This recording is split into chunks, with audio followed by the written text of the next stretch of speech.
Encore quelques mots sur les États-Unis, donc où on évoquait Donald Trump qui est enfin disposé à céder le fauteuil. Pasteur Edo, vous avez... Oui, mais les juges, que ce soit les gouverneurs et autres, sont d'un parti politique.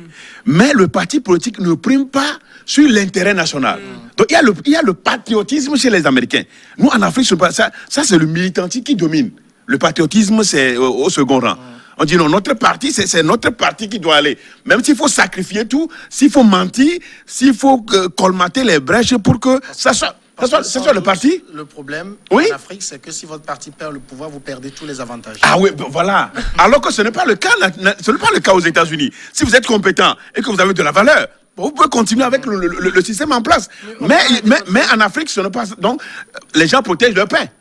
Le gagne-pain. Et c'est pourquoi les gens mentent à longueur de journée en Afrique. Notre système électoral, vous voyez ce qu'on fait. Les gens, visage découvert, viennent à la télévision, proclament des résultats qu'ils n'ont pas. Juste parce que pour conserver le pouvoir. Non, pour pas. Je ne parle de personne. Ça mène à lui. Ce qui est intéressant chez les Occidentaux, et je le dis toujours, mais si on n'est pas d'accord, les Occidentaux ont réussi à construire des systèmes. C'est-à-dire des systèmes basés sur l'intérêt national. Que ce soit gauche ou droite, c'est l'intérêt national d'abord. C'est le patriotisme. Or, ici en Afrique, c'est beaucoup plus le militantisme. Voilà. Vous imaginez? Donc, regardez par exemple, il y a eu la tendance plusieurs fois au Bénin, mais ils n'ont pas réussi à construire un système. Vous imaginez, les gens n'ont pas réussi à construire un système, c'est-à-dire qui est bien indépendant ou qui s'est complètement départi de l'intérêt partisan. Chaque président, lui, vient, maintenant, il fait tout ce qu'il veut, tout ce qui rentre dans un cadre partisan. Mais il va partir. Alors qu'en Occident, il y a des règles républicaines. Des règles républicaines. Regardez par exemple. Auxquelles tout le monde se soumet. Regarde par exemple, on dit Hollande, c'est Hollande qui le dit dans le leçon du pouvoir, Samuel l'a évoqué tout à l'heure. Vous êtes chef d'État nouvellement élu, vous venez au palais de l'Élysée. Il y a des gens qui sont là, qui vous disent c'est comme ça vous devez faire. Des gens, vous ne savez pas s'ils sont de la gauche ou de la droite, mais ils sont là au nom. Ils sont dans l'administration de l'Élysée. Dans l'administration de l'Élysée. Ils vous disent, monsieur, c'est comme ça, vous devez vous comporter. Et vous n'avez aucune question à leur poser en ce qui concerne la gestion précédente. Ils sont là, ils protègent la République, ils protègent les secrets d'État. Vous imaginez? Et vous n'avez même pas à leur demander, mais cherchez-moi cet ancien dossier de Nicolas Sarkozy. Vous faites ça, mais il y a des procès. C'est la République qui est en danger. C'est la République qui est en danger. Donc, ils ont réussi à construire ça. C'est le patriotisme. Est-ce que ça, ce n'est pas l'éducation à la base? Oui, peut-être c'est l'éducation à la base. Nous, on n'est pas Parce que quand vous prenez la constitution des États-Unis, c'est ça, c'est l'éducation à la base. Les gens sont fiers de leur constitution, les gens sont fiers de leur pays. Oui, parce qu'en même temps, vous évoquez aussi là un sujet très intéressant. Vous savez, dans nos pays, on a l'impression, et ça, moi, j'accuse les juristes qui tordent le cou à tout.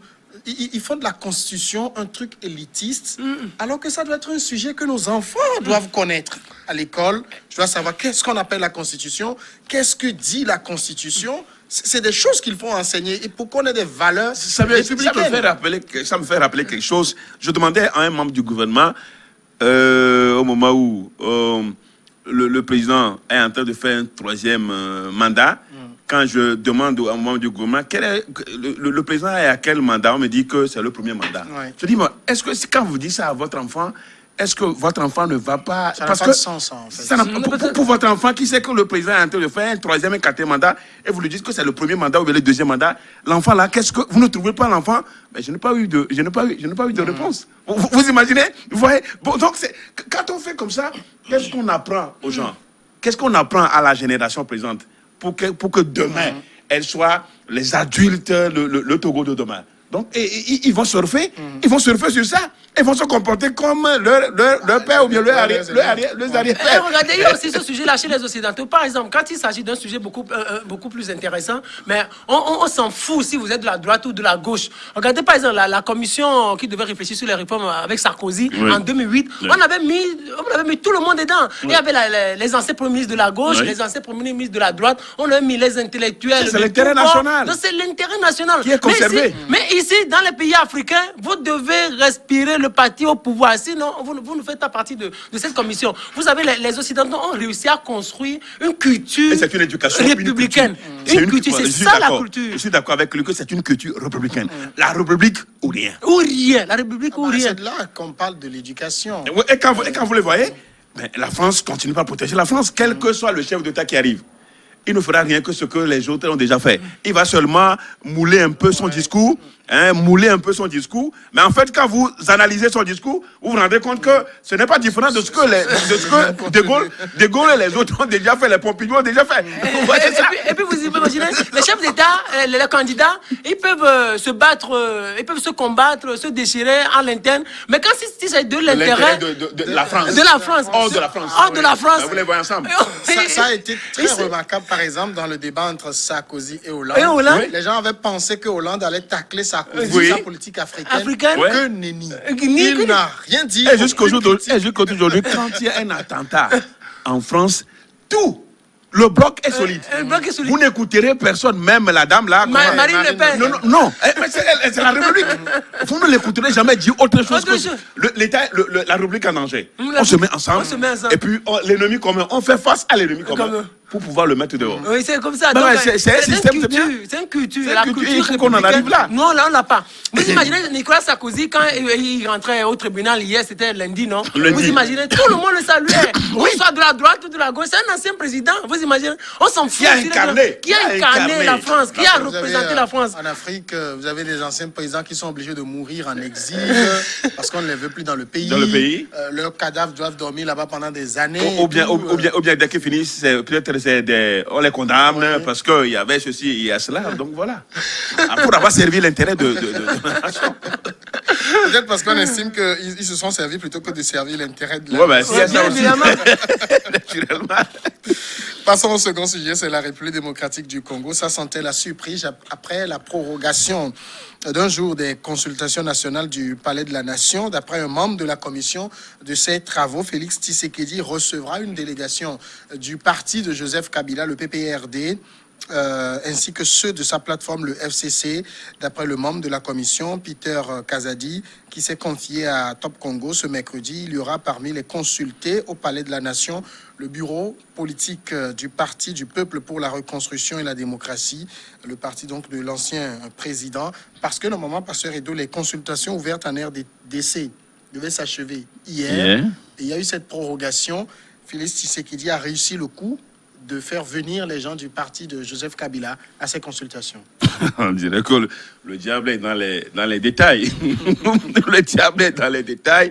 Ah, le pays de Mobutu, c'est Seko. Est en train de continue de subir une certaine approche politique. Si on ne sait pas faire, on a poussé un ouf de soulagement à travers le départ de Kabila du pouvoir, avec une alternance qui s'est forgée de toutes pièces. Aujourd'hui, tout le monde il porte à croire que l'alliance Tshisekedi et puis Kabila est en train de faire le flop depuis un certain moment. C'est vrai que réussir aujourd'hui à rapprocher les proches de Kabila et Tshisekedi, c'est une bonne chose. Je crois quand même qu'il y a les chefs d'État de la région même qui s'impliquent. Il y a le président Kenya qui s'est invité, hier, avant-hier, c'est je crois, au Congo. Et je pense que il va falloir certainement que cette consultation puisse finalement être inclusive et permettre, quel que soit le bon, c'est ce qu'on disait tout à l'heure, quel que soit le bon politique qu'on soit, on puisse permettre à ce grand pays continent, ce pays riche, d'avancer et de pouvoir profiter aux Congolais. Vous savez, les forces extérieures sont toujours là, sont toujours présentes en RDC. Et souvent, c'est ces forces-là qui créent des forces antagonistes, des rebelles, ainsi par-ci, pour que le pays ne soit pas stable. Et malgré les efforts des uns et des autres. Donc, je crois quand même que Tshisekedi est en train de jouer son coup, mais que ce coup-là soit un coup républicain, qui puisse permettre à pouvoir resserrer les rangs, quelles que soient les tendances politiques, parce que c'est une transition que nous tous nous souhaitons qu'elle arrive au bon port pour permettre à RDC de se remettre sur le rail démocratique. Donc, nous attendons la fin pour pouvoir conclure. Et nous espérons quand même que cette fin soit concluante, hein, pour permettre aux forces politiques en présence, hein, de pouvoir dire finalement que la RDC, hein, est sur la bonne voie. Alors, on sait qu'aujourd'hui, il y a beaucoup de difficultés à s'entendre entre les deux coalisés. J'avoue que Félix Tshisekedi et Joseph Kabila ne se parlent, en tout cas ne se sont plus parlé depuis plusieurs semaines. Tshisekedi a besoin aussi de s'affranchir de Kabila pour gouverner. Kabila n'a pas l'intention de le laisser voler de ses propres ailes. Quelle peut être la solution? La C'est une équation. La solution sera partisane et non républicaine. Mais bien évidemment, parce que Tshisekedi, il est en train d'apprendre. Il est en train d'apprendre. Au début, il tergiversait, mais il a pris du temps pour apprendre un certain nombre de choses. Et il se dit maintenant, ce qu'il faudrait, c'est de détruire le bloc de Kabila. De se démarquer. De se démarquer et de débaucher certains de ses députés. Ouais. Et il le fait. Et il commence par le faire. C'est pour cela qu'il joue aux prolongations. Il veut prendre assez de temps, aller convaincre des gens, remettre de l'argent à certains, acheter d'autres, et maintenant les avoir avec lui. Pour sa majorité, sa propre majorité. Pour sa propre majorité. Et là, le jour où il ferait ça, Kabila peut-être pourrait tomber en partie. Donc, il est dans cette dynamique-là. Parce que jusqu'à présent, c'est le FCC de Kabila qui est majorité. C'est le FCC qui gouverne en quelque sorte. Lui n'est que président, mais à tous les niveaux, dans tous les départements en RDC, c'est le FCC qui est majoritaire. Et Tshisekedi n'arrive toujours pas à supporter ça. Mais il se dit ce qu'il faut maintenant pour avoir une majorité à l'Assemblée nationale, il faut maintenant débaucher les gens, il faut arriver à convaincre, à acheter, même s'il faut dépenser beaucoup d'argent. Donc il est prêt à le faire parce que c'est lui qui a les clés du pouvoir. Et il ne faut pas l'oublier, bien sûr. Tshisekedi, c'est lui qui est au pouvoir et c'est lui qui a les clés du pouvoir. Même si l'ancien président, c'est un homme de la sécurité, c'est un homme qui a les armes, pour le moment, celui qui a le dernier mot, c'est Tshisekedi. Et il est en train d'apprendre. S'il réussit à débaucher les grandes figures de son parti, c'est fini. Je pense qu'il va se fragiliser. Et il y a même certaines personnes qui se posent déjà la question si Kabila n'est pas sur la voie de se faire fragiliser. En même temps, est-ce que Kabila aussi ne joue pas un peu trop à l'hyper important dans la mesure où, qu'il n'oublie pas, c'est une coalition qu'il forme également. Son parti, le PPRD, je pense, dans la coalition d'un peu plus de 300 députés, n'en a que 45. On peut prendre les autres chez lui et l'affaiblir. Oui, bien sûr. Bien sûr. Il peut être facilement affaibli et il le sait très bien. C'est pourquoi il ne s'avoue pas vaincu. Lui aussi, il veut jouer à tous les coups. Il veut jouer à tous les coups pour dire à son... à son successeur et que nous sommes dit il y a un cahier de charge, hein, c'est une coalition, il faut que Tshisekedi revienne aux clauses de cette coalition, mais je crois que Tshisekedi a pris du temps à étudier comment on l'appelle, son collègue, son prédécesseur. Bien sûr. Et aujourd'hui, je pense quand même que ces consultations sont un tremplin pour lui pour pouvoir se démarquer finalement de Kabila et de pouvoir s'ériger en tant que président avec une majorité confortable. Mais ce qu'on peut craindre, c'est que quand vous prenez Kabila, il a toujours les rênes. Enfin, pour le moment, il a toujours les rênes de l'armée. Je crois quand même qu'il y a les grands officiers que Tshisekedi n'est pas encore arrivé à les déloger. Et il en a enlevé quelques-uns. Oui, il en a déjà enlevé quelques-uns. Bon, donc, ce qui peut craindre dans une certaine mesure, le pire, au cas où Kabila voulait, voyant sa défaite, voyant finalement qu'il est fragilisé, est-ce qu'il va procéder autrement? Cette question-là aussi mérite d'être étudiée, mérite d'être prise en compte. Mais est-ce que la RD Congo a besoin encore de ce genre de choses? C'est la question qu'on peut se poser. Donc, je crois quand même que Tshisekedi a désormais le vent en poupe. Parce que les gens veulent aussi, entre l'ancien président et le nouveau président, lequel on peut choisir. Hein, l'ancien président et le nouveau. Donc, beaucoup de ses membres de ses collaborateurs, des collaborateurs de Kabila, peuvent accepter se joindre au président en fonction. Oui. En fonction. Lui, il est déjà vieux. Pourtant, je crois quand même qu'il y a tous ces aspects-là que les gens sont en train de prendre, mais tout ce que moi je souhaite pour la RD Congo finalement, c'est que cette nation, hein, ce pays-là, hein, puisse finir avec les vieux démons que nous avons connus, parce que nous avons salué ensemble, hein, cette transition, cette douce transition, cette tranquille transition, hein, vers vraiment une démocratie totalement assise en aide des Congo. Et je pense que les principaux acteurs, c'est Tshisekedi, ça il ne faut pas l'oublier, c'est Tshisekedi et Kabila. C'est les deux principaux acteurs. Pendant que Félix Tshisekedi, le président, fait ses consultations, Joseph Kabila aussi ne chôme pas, et lui aussi il reçoit, en tout cas dans sa résidence de la Gombe, il a reçu par exemple des émissaires de la conférence épiscopale, la CENCO, de l'église du Christ du Congo, la très puissante, des émissaires de certains présidents africains, même un émissaire d'Emmanuel Macron.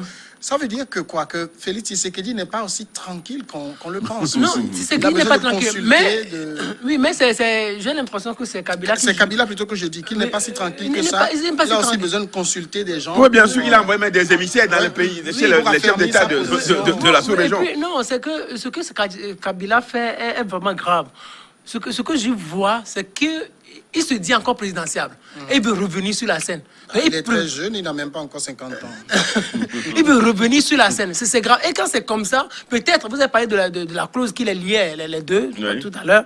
Peut-être dans le contrat, Kabila aurait dit à Tshisekedi, vous faites un mandat et je reviens devant de la scène. Et Tshisekedi est en train de prendre déjà goût du pouvoir. Il se dit, moi je peux encore faire 2 mandats. Les clauses du contrat ne sont pas toujours révélées. Ne sont pas toujours révélées. Il se dit, maintenant, et Kabila s'en aperçoit et se dit, mais c'est comme ce monsieur va me trahir. Donc, il faut se lever tôt et maintenant aller encore dans une dynamique beaucoup plus féroce. Et c'est cette dynamique féroce qu'il a entamée là. Mais il faut quand même être naïf pour croire aux accords politiques. Hein. Ils finissent toujours par être trahis. Non, peut-être... Ça ne va pas être caduc. Il ne pas être caduc. Regardez, ils finissent toujours pas... La plupart n'aboutissent toujours pas. Mais quand vous voyez ce qui s'est passé au Burundi, l'ancien président Pierre Kourouziza, il a été tué en quelque sorte. On a dit il est tombé malade. Donc, quand vous venez au pouvoir comme ça, celui qui vient au pouvoir, en réalité, c'est lui qui a le pouvoir. Et si vous n'avez pas assez d'intelligence, vous ne pouvez pas le descendre. Et Kabila est en train de s'en apercevoir. Il se dit, si je ne fais pas attention, celui-là va rester au pouvoir. Ou soit, puisque j'ai l'armée toujours avec moi, une grande partie de l'armée, ce qu'il peut envisager, peut-être le descendre un jour ou le faire quitter le pouvoir. C'est ce qui est un peu grave. Vous imaginez, vous êtes à la maison, vous avez déjà fait au moins 17 ans au pouvoir, non? 18 ans. 18 ans au pouvoir, et vous avez quitté le pouvoir, vous avez laissé le pouvoir, tout le monde a salué votre bravoure, tout le monde a salué votre esprit républicain, et votre courage, et vous restez chez vous. Vous commencez encore par consulter. Pour qui? Pourquoi? Pour quel intérêt? C'est pour revenir sur la scène. Et là, déjà, il y a ce conflit-là. Donc, ça va être un peu difficile, mais Tshisekedi sait que c'est lui qui a l'argent. Il a l'argent, il a le pouvoir, il peut mouiller les barres, il peut encore convaincre, il peut acheter. Et regardez, les députés là, qui ils vont choisir? Le vieux ou l'ancien président ou le nouveau? Le nouveau a de l'avenir. L'ancien, il sera difficile peut-être de revenir. Donc, on pense pencher beaucoup plus vers Tshisekedi. Mais au-delà de tout, peut-être l'Occident va encore jouer un sale jeu. L'Occident a son candidat peut-être, on ne sait pas. Il y a le président du comité de suivi de l'accord de Saint-Sylvestre, Joseph Olengakoy, qui préconise une rencontre entre les deux patrons pour qu'ils discutent sans tabou et loin, il le dit clairement, je pense il dit, loin des extrémistes des deux camps, que les deux discutent. C'est encore possible aujourd'hui? Oui, bon, on ne peut pas l'exclure. On ne peut pas exclure une rencontre entre Tshisekedi et Kabila. Mais qu'est-ce qu'ils vont se dire?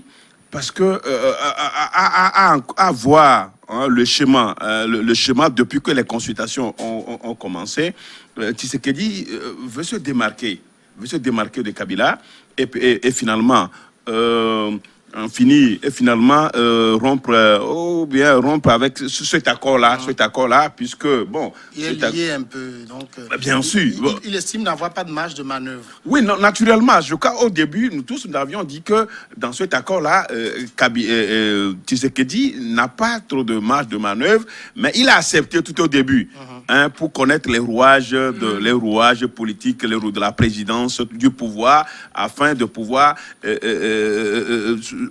opter pour une autre formule, et c'est la formule de consultation politique. Au départ, on ne pensait pas que cette consultation allait réussir, mais je crois que les consultations ont réussi.